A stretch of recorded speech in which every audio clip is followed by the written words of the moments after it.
Rule number 5, നമ്മൾ ഒരുപാട് പുസ്തകങ്ങൾ സ്കൂളിൽ നിന്ന് പഠിക്കാനുണ്ട്, വായിക്കാനുണ്ട്. അതല്ലാതെ നമ്മുടെ മാർക്കറ്റിൽ ഒരുപാട് പുസ്തകങ്ങളുണ്ട്. പുസ്തകങ്ങൾ വായിക്കാൻ പഠിക്കുക. ഇത് 2 കാര്യങ്ങളാണുള്ളത്. ഒരുപാട് അറിവുകൾ നേടുക എന്നത് നമ്പർ 1. നമ്പർ 2 ആണ് എനിക്ക് ഏറ്റവും ഇമ്പോർട്ടൻ്റ് ആയിട്ട് തോന്നുക. ഇത് ശരിക്കും ഒരു ബ്രെയിൻ ഗെയിമാണ്, ഒരു ബ്രെയിൻ എക്സസൈസാണ്. നമ്മൾ അക്ഷരങ്ങൾ പഠിച്ചിട്ടുണ്ട്. പഠിച്ചിരിക്കുന്ന അക്ഷരങ്ങൾ ഓരോന്നും കൂട്ടി വായിക്കുമ്പോൾ ഒരു വാക്ക് കിട്ടും. ആ വാക്കിന് ഒരു രൂപമുണ്ട്.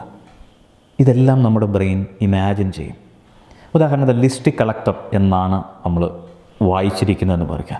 നമ്മൾ പഠിച്ചിരിക്കുന്ന ഡിയും ഐയും എസ്സും ടിയും ഒക്കെ നമ്മുടെ ബ്രെയിനിലേക്ക് ചെല്ലുമ്പോൾ അത് ഡിസ്ട്രിക്ട് കളക്ടറായിട്ട് മാറുന്നു.